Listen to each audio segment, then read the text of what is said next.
présenter une partie de l'élément de module biochimie métabolique, c'est un module qui s'inscrit dans le cadre de la filière SVI et le semestre S4.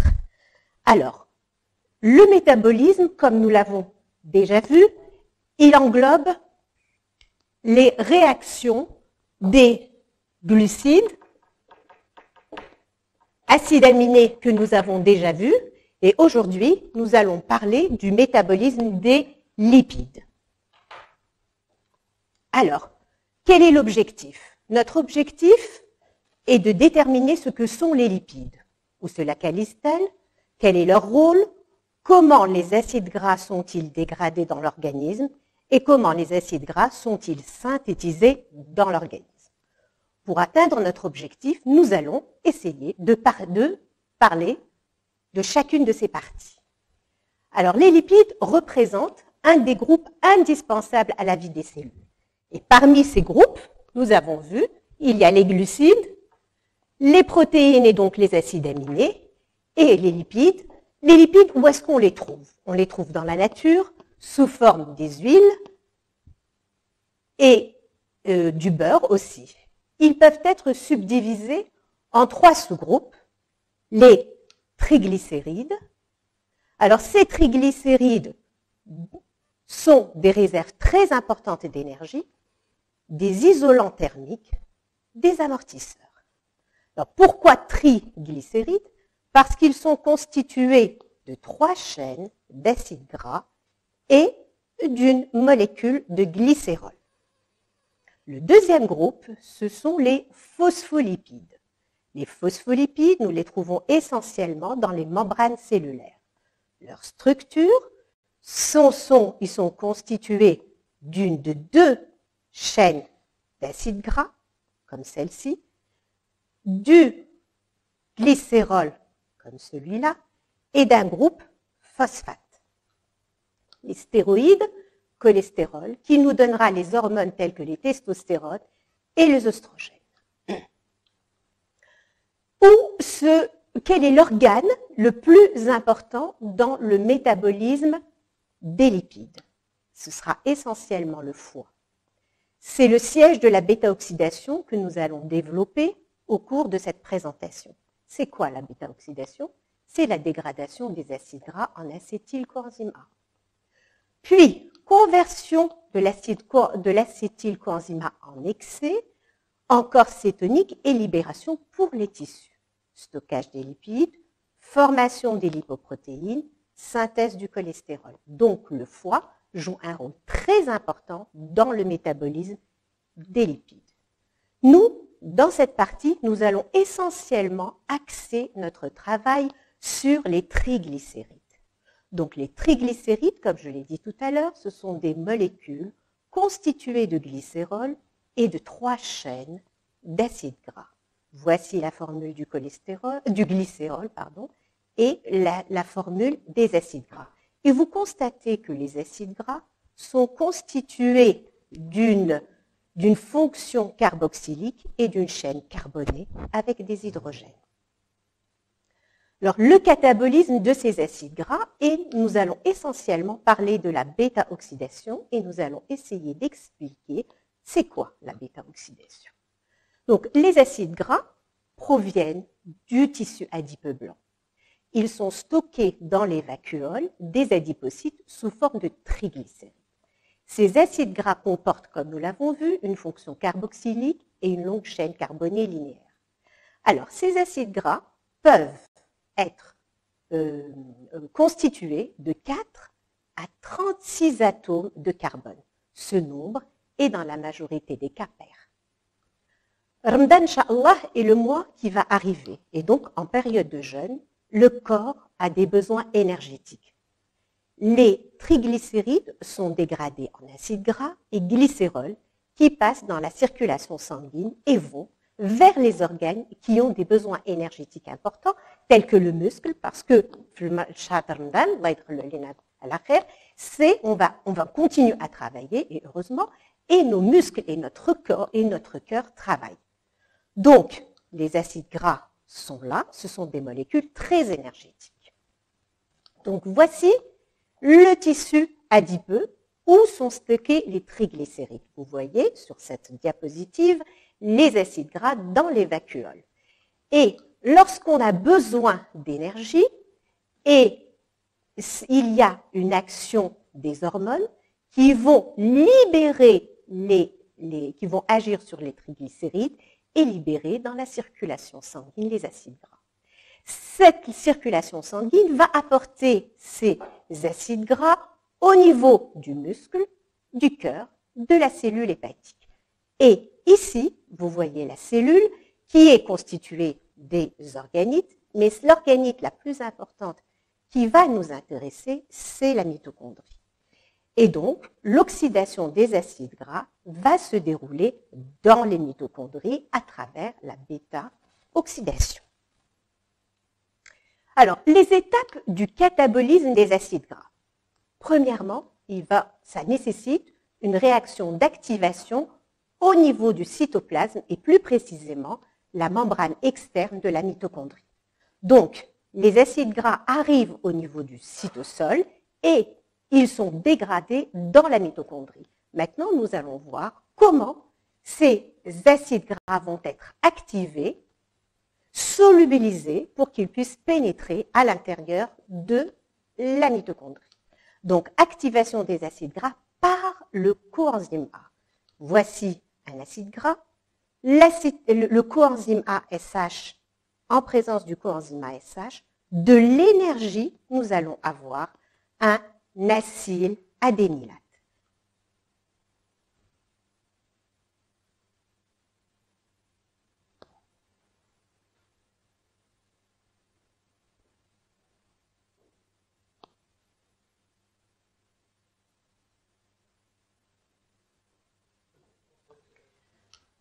Alors, donc, cette réaction d'activation et cette formation de l'acide adénylate qui, activé et permet sa solubilité, l'acide gras en présence du coenzyme ASH, en présence d'ATP, nous allons hydrolyser, vous voyez, 2 liaisons phosphates.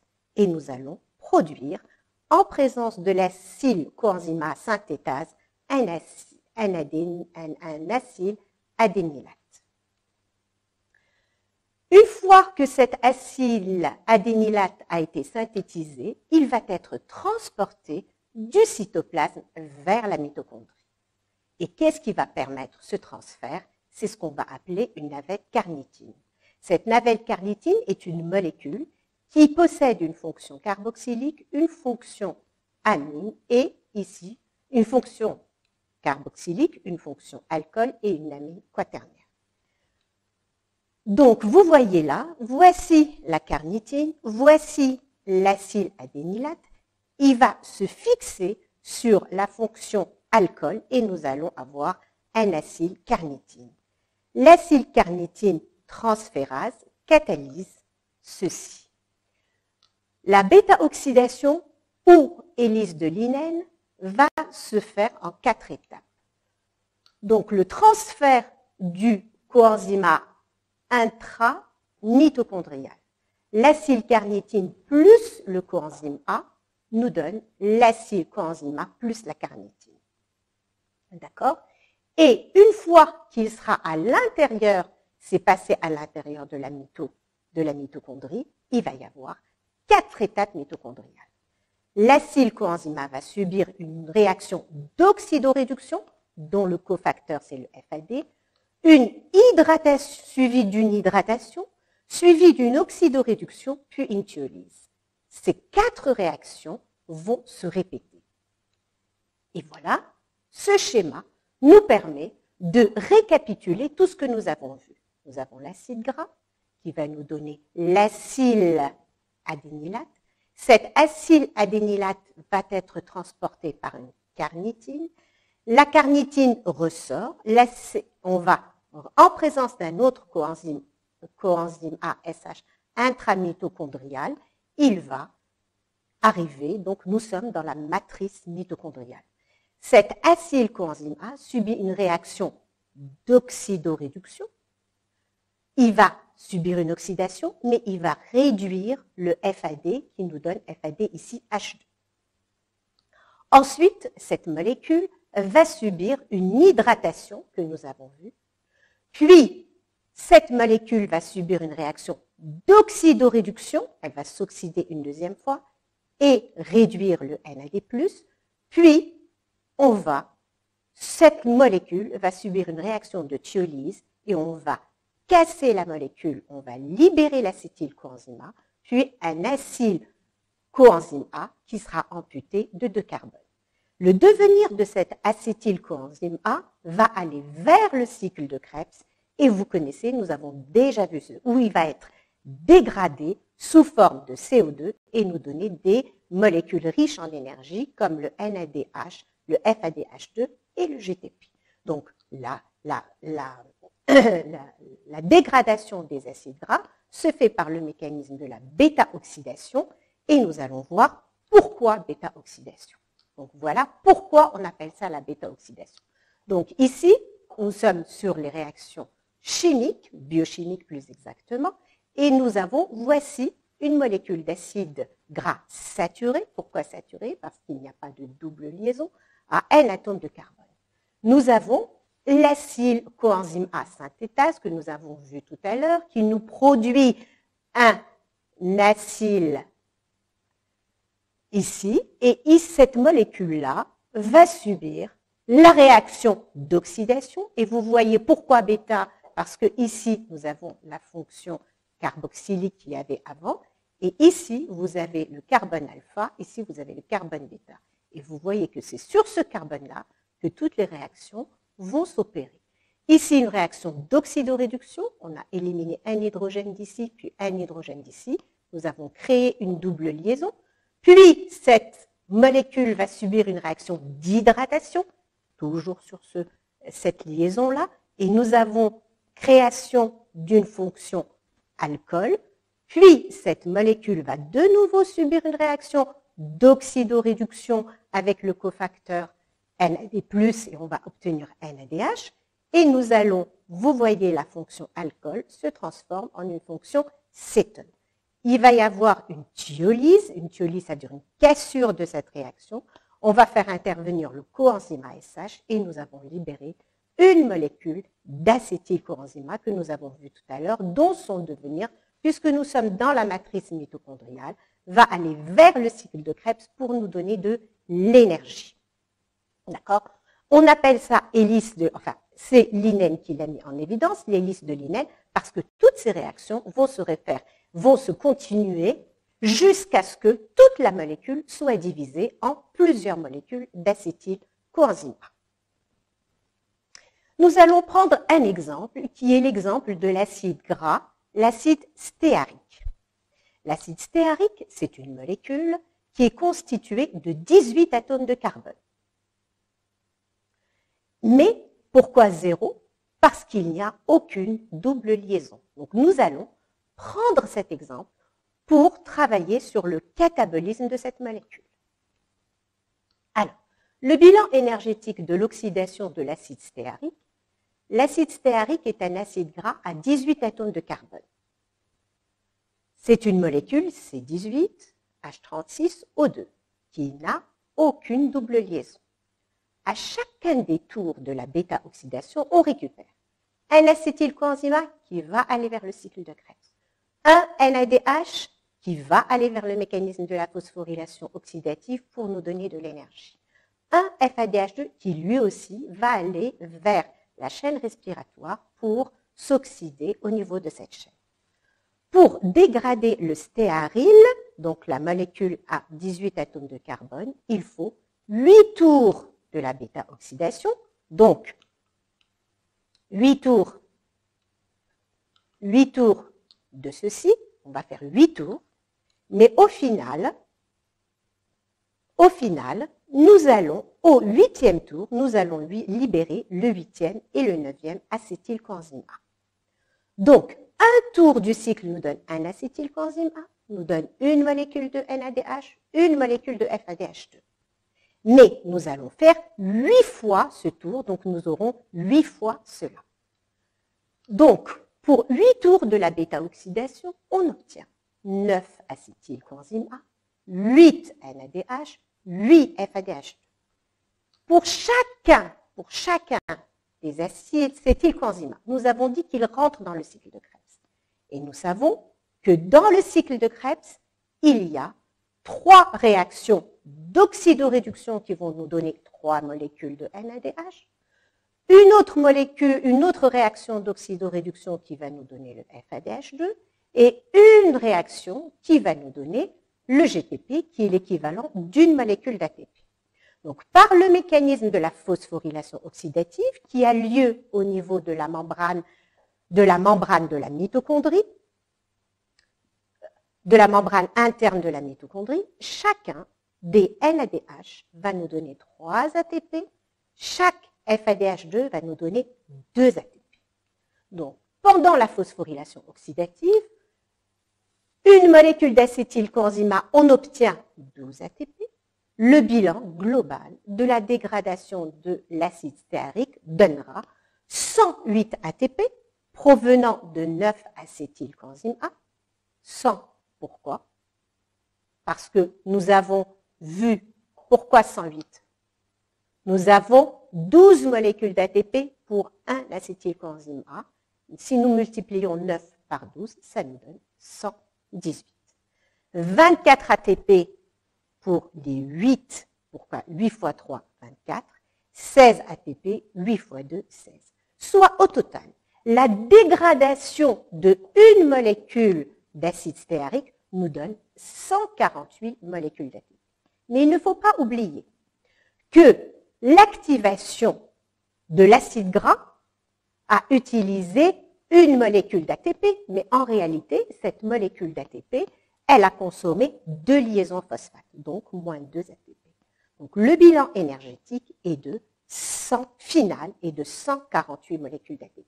Alors si on compare cette production d'ATP par rapport aux 38 molécules d'ATP qui sont formées lors de la dégradation d'une molécule de glucose, on se rend bien compte que la dégradation des acides gras nous donne beaucoup plus d'énergie que la dégradation d'une molécule de glucose.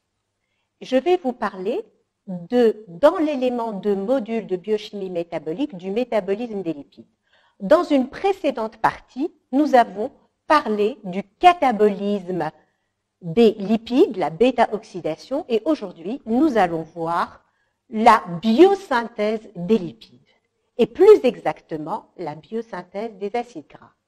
La synthèse des acides gras est entièrement cytosolique, alors que nous avons vu que la dégradation des acides gras était essentiellement à l'intérieur de la mitochondrie et nous avons vu la bêta-oxydation. Alors, la biosynthèse des lipides, c'est la lipogénèse. La lipogénèse, elle a lieu dans le foie, dans le tissu adipeux et les glandes mammaires chez les femmes pendant l'allaitement. À jeun et pendant la période de Ramadan, le foie est l'organe de synthèse endogène des acides gras, du cholestérol, des VLDL. Pour synthétiser les acides gras au cours de la lipogénèse, la molécule de base de la synthèse est l'acétylcoenzyme A.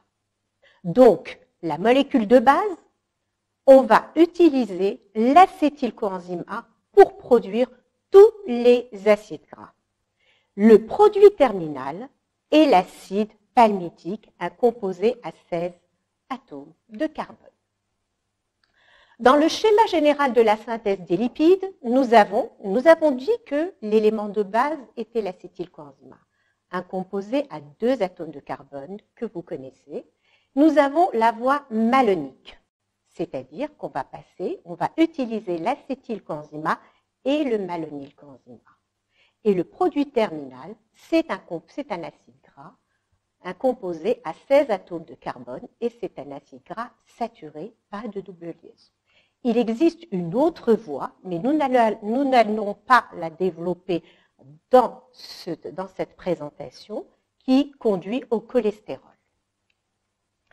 La synthèse des acides gras nécessite de l'énergie, du pouvoir réducteur et de l'acétylcoenzyme A. Donc, ce sont les éléments de base pour synthétiser les acides gras. Maintenant, nous allons nous poser la question, quelle est l'origine de cet acétylcoenzyme A? L'acétylcoenzyme A provient de la bêta-oxydation, comme nous l'avons déjà vu dans notre précédente présentation. Il est à l'intérieur de la mitochondrie.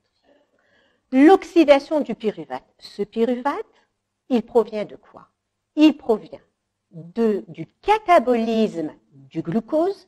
Rappelez-vous, lors de la glycolyse, à travers 10 réactions, il y a synthèse du pyruvate. Ce pyruvate pénètre à l'intérieur de la mitochondrie et il va nous donner de l'acétylcoenzyme A. Dégradation oxydative des acides aminés cétobiogènes, en particulier la leucine et la lysine, et c'est aussi mitochondrial. Or, nous venons de dire que la synthèse des acides gras était cytoplasmique. Donc, l'acétylcoenzyme A, quelle que soit son origine, est formé dans la mitochondrie. Or, la synthèse des acides gras est cytosolique. Donc, la question à laquelle nous allons chercher à répondre est comment l'acétylcoenzyme A produit par ces réactions se retrouve dans le cytosol. Alors, pour cela, donc voici un schéma montrant l'acétylcoenzyme A qui est mitochondrial. Cet acétylcoenzyme A provient de la dégradation des glucides, provient de la dégradation des acides aminés, provient de la dégradation des acides gras. Mais il se trouve à l'intérieur de la mitochondrie. Donc, le transfert du radical acétyl de la mitochondrie vers le cytoplasme. Ce transfert se fait en deux phases. Une phase mitochondriale qui s'opère par une réaction d'abord de carboxylation, puis une réaction de condensation. Regardez, pyruvate va subir une réaction de carboxylation pour nous donner de l'oxaloacétate. Cette réaction, nous la connaissons déjà dans la voie de la gluconéogénèse. Ensuite, l'oxaloacétate se condense avec l'acétylcoenzyme A pour nous donner du citrate. Cette réaction, nous la connaissons aussi déjà dans le cycle de Krebs. Le citrate est transporté à travers la membrane mitochondriale grâce à la citrate translocase. Donc la membrane n'est pas imperméable au citrate, elle est perméable au citrate. La phase 2, elle est cytosolique. Sous l'action de la citrate liase ATP dépendante, nous voyons que le citrate, en présence du coenzyme ASH et en présence d'énergie, nous redonne cet acétylcoenzyme A. Voici l'acétylcoenzyme A dont nous avons besoin pour synthétiser les acides gras. Mais pour régénérer le pyruvate que nous avons utilisé, l'oxaloacétate ainsi formé va subir une réaction de réduction sous l'action de la malate déshydrogénase dont le cofacteur est le NADH pour nous donner du malate. Ce malate va subir une réaction de décarboxylation oxydative, on régénère le pyruvate, mais là, nous avons une nouvelle molécule qui est le NADPH qui va nous servir pour synthétiser les acides gras. D'autres NADPH vont servir, ils viendront d'autres voies. Voici donc notre acétylcoenzyme A qui est le précurseur de la synthèse des acides gras. Le bilan énergétique du transfert de l'acétylcoenzyme A de la mitochondrie au cytoplasme, voici le bilan énergétique. Nous avons utilisé une molécule de NAD+, et on a produit une molécule de NADPH. Nous avons utilisé une molécule de NADH que nous avons oxydée en NAD+. Nous avons utilisé de l'énergie sous forme d'ATP. pour le transfert d'une molécule d'acétylcoenzyme A, il y a production d'une molécule de NADPH. Les étapes de synthèse d'un acide gras, il y en a 7. 7 étapes sont caractéristiques de la synthèse des acides gras. Formation du malonyl, fixation du malonyl, condensation entre le malonyl et l'acétylcoenzyme A, une réaction de formation, une réduction de la fonction cétone en une fonction alcool par le NADPH, une déshydratation, une réduction de la double liaison par le NADPH et transfert d'acide. Ce cycle, donc c'est un cycle, ce cycle reprend jusqu'à synthétiser une molécule à 16 atomes de carbone, l'acide palmitique. Donc nous allons commencer par la formation du malonylcoenzyme A. L'étape clé de la lipogénèse est la formation du malonylcoenzyme A sous l'action de l'acétylcoenzyme A carboxylase. Et comme nous le savons, les réactions de carboxylation nécessitent l'intervention du coenzyme qui est la biotine. Cette enzyme est activée par le citrate et inhibée par le palméthylcoenzyme A. Et donc, c'est un niveau de régulation de la synthèse des lipides. Donc, cette enzyme, l'acétylcoenzyme A carboxylase, je rappelle, elle est activée par le citrate et elle est inhibée par le palméthylcoenzyme A. C'est une réaction irréversible et c'est l'étape d'engagement dans la synthèse des acides gras. Voici cette réaction. On repart d'une molécule d'acétylcoenzyme A. C'est une réaction de carboxylation qui nécessite de l'énergie pour former le malonylcoenzyme A. Alors, nous avons intervention d'une enzyme acide-gras synthèse. En fait, cette enzyme, c'est un complexe multi-enzymatique que nous connaissons déjà en biochimie, qu'il y a des complexes multi-enzymatiques qui interviennent. Ici, c'est un complexe multi-enzymatique dimérique. Ça veut dire quoi dimérique? C'est qu'il est formé de deux sous-unités, de deux grosses sous-unités, et donc chacun des deux monomères est constitué d'une protéine porteuse d'acide. Ça veut dire quoi? Cette protéine, c'est elle qui va être la roue qui va permettre la synthèse des acides gras. C'est ce qu'on appelle l'acide carrière protéine ou encore protéine de transport des acides. L'acide gras synthétase catalyse cette réaction. Donc, transfert des groupements acétyl et malonyl. Donc, voici l'enzyme. En fait, elle est très grosse. Elle est formée de deux sous-unités. Et donc, ici, vous avez là un site de fixation et un deuxième site de fixation. L'acétylcoenzyme A va se fixer sur ce site. C'est ce qu'on va appeler la réaction d'amorçage. Puis, il va y avoir une phase d'élongation.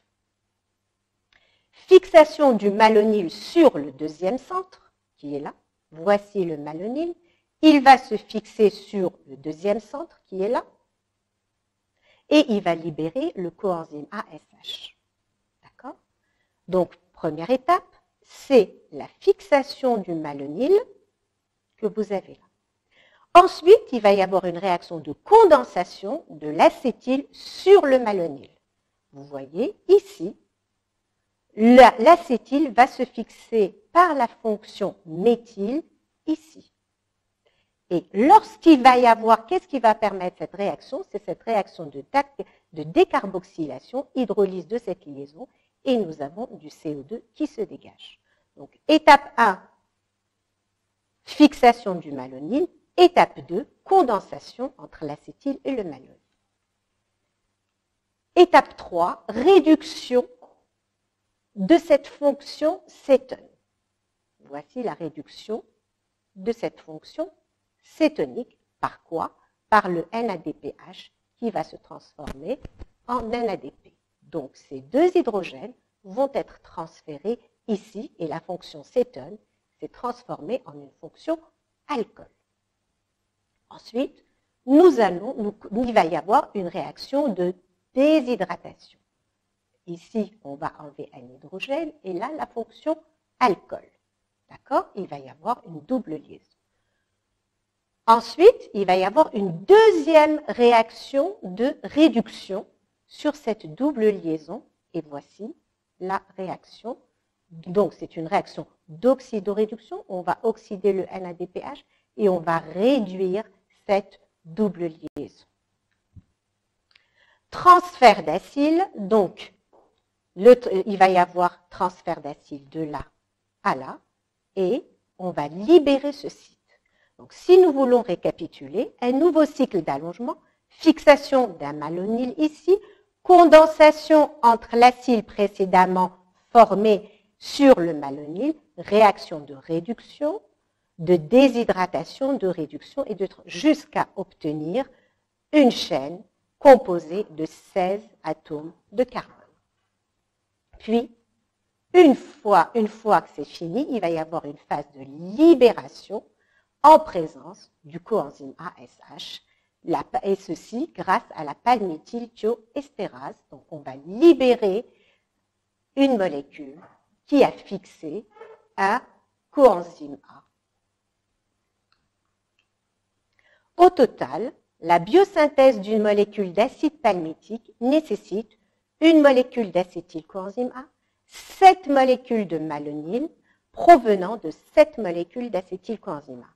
Cette biosynthèse consomme 7 molécules d'ATP pour la carboxylation des acétylcoenzymes A et 14 molécules de NADPH. Donc, pour permettre la biosynthèse d'acides gras pairs, on va prendre l'exemple de la synthèse de l'acide palmitique. Elle est accomplie après 7 tours, ce qui représente N-1 tour pour un acide gras à 2N carbone. La réaction globale est la suivante. Donc, acétyl-ACP plus 7 malonyl-ACP plus 14 NADPH nous donne l'acide palmitique et on a libéré 8 fois le site plus 14 NADP+, et 7 CO2. Établissons maintenant ce bilan avec l'acétylcoenzyme A comme unique précurseur. On obtient la séquence suivante. Donc, acétyl, donc ça, 7 malonyl, etc.